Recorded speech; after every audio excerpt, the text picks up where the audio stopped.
Hello everyone, welcome you arts academy triple A and my name is Ankur Verma. आज की class का जो हमारा चैप्टर है वो है समकालीन दक्षिण एशिया।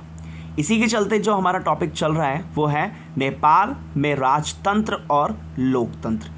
प्रीवियस क्लास में हमने नेपाल के बैकग्राउंड के बारे में जाना, लेकिन आज की क्लास में हम बात करेंगे लोकतांत्रिक क्रांति के बारे में। और वो भी लोकतांत्रिक क्रांति आई कहाँ पे? लोकतांत्रिक क्रांति आई भाई नेपाल के अंदर। अब यहाँ पे लोकतंत्र की बात की जा रही है। अब लोकतंत्र क्या होता है? लोकतंत्र हमें पता ही है, जहाँ लोगों का शासन होता है या लोगों के द्वारा किसको चुना जाता है? शासक को चुना जाता है, उसको हम क्या कहते हैं? लोकतंत्र। तो यहाँ पे लोगों ने डिमांड करनी शुरू कर दी, मांग करनी शुरू कर दी कि हमें क्या चाहिए? लोकतंत्र चाहिए। और इसी को लेकर लोगों ने क्या कर दी? क्रांति कर दी। और वो भी कहाँ पे? नेपाल के अंदर।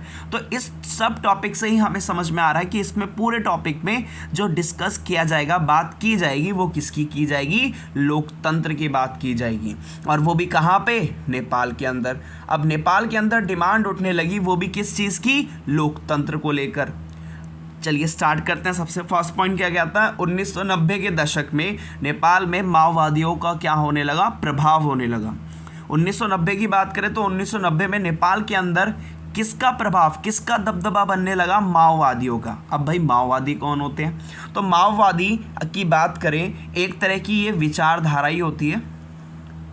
और इस विचारधारा के अंदर लोग किस पर बिलीव करते हैं? विद्रोह पर बिलीव करते हैं, लड़ाइयों पर बिलीव करते हैं कि यहाँ पे अगर हमें कोई भी चीज़ अचीव करनी है तो उसके लिए हमें लड़ना पड़ेगा, खून बहाना पड़ेगा, हथियार यूज़ करने पड़ेंगे। और सबसे मेन माओवादी क्या चाहते हैं कि सत्ता पर कब्जा चाहते हैं। जो उस टाइम पे सत्ता में जो लोग हैं उसको हटाकर वो खुद कब्जा करना चाहते हैं। ये किसकी मेन विचारधारा आती है? माओवादियों की। तो अब धीरे धीरे 1990 की बात करें तो 1990 में नेपाल में माओवादियों का प्रभाव क्या होने लगा? बढ़ने लगा। ठीक है, अगला क्या आता है? नेक्स्ट पॉइंट, ग्रामीण इलाकों में लोग बड़ी संख्या में इस विचारधारा से जुड़े। मतलब जो गांव के लोग थे बेचारे, वो अब इस विचारधारा से जुड़ने लगे। क्यों? क्योंकि ये विचारधारा है, ये किसको हटाना चाहती थी? सत्ता को। और यहाँ के लोग भी किसको हटाना चाहते थे? अपने राजा को। और यहाँ पे उन्होंने, माओवादियों ने एक रास्ता दिया कि अगर तुम्हें इस पूरे के पूरी सत्ता को हटाना है तो तुम्हें क्या करना पड़ेगा? विद्रोह या लड़ाइयाँ करनी पड़ेंगी। तो लोगों ने यही करना शुरू कर दिया और इससे काफ़ी प्रभावित भी हुए और कई सारे लोग इस विचारधारा से जुड़ भी गए। नेक्स्ट पॉइंट क्या कहता है?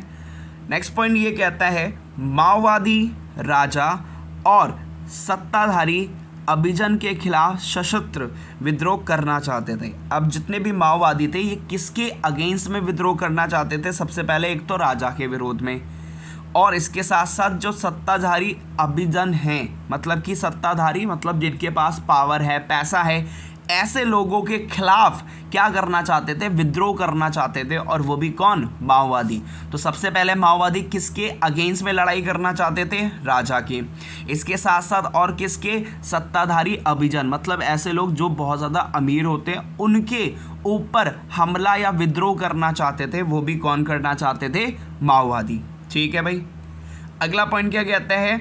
अब यहाँ पे संघर्ष होना शुरू हो गया। संघर्ष हुआ, तीनों के बीच में हुआ। जब भी संघर्ष तीन जनों के बीच में होता है उसको हम क्या कहते हैं? त्रिकोणीय संघर्ष कहते हैं, क्योंकि तीन तरफा लड़ाइयाँ हो रही हैं। पहली एक तरफ कौन थी? राजा की सेना भाई थी। दूसरी तरफ कौन थे? लोकतंत्र को समर्थन करने वाले लोग थे। और तीसरी तरफ कौन थे? माओवादी। तो अब इन तीनों के बीच में क्या होने लगा? संघर्ष होने लगा। तो इसको हम क्या कहते हैं?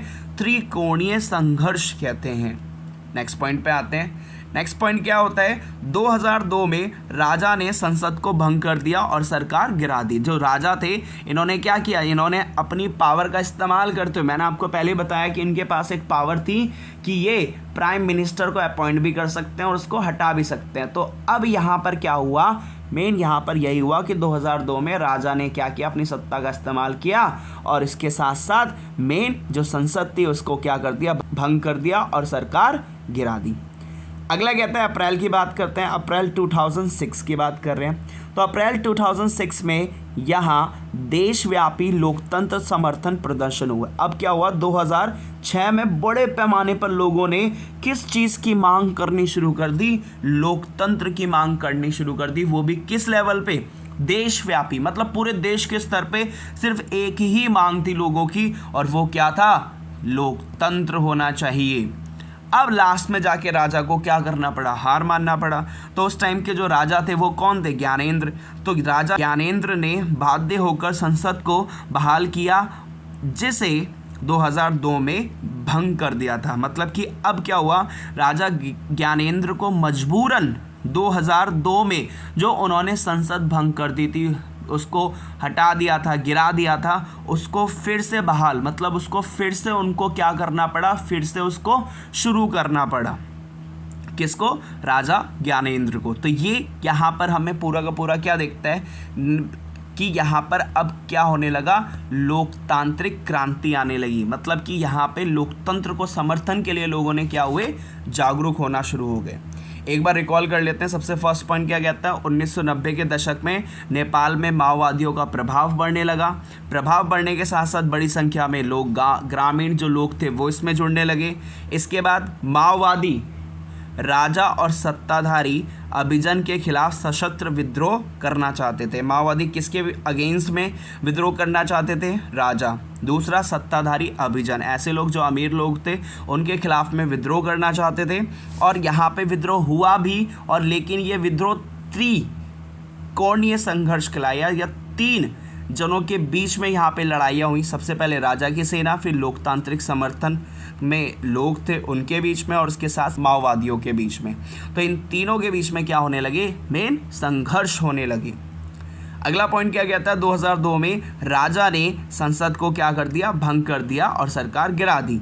और फिर क्या हुआ, 2006 में फिर से लोग क्या हो गए, देशव्यापी स्तर पर इन्होंने विद्रोह करना शुरू कर दिया। और लास्ट में मेन ज्ञानेंद्र को मजबूर होकर जो 2002 में इन्होंने संसद गिरा दी थी, उसको फिर से इनको क्या करना पड़ा, लागू करना पड़ा, फिर से उसको मेन बहाल करना पड़ा। होपफुली आपको समझ में आया होगा। Thank you.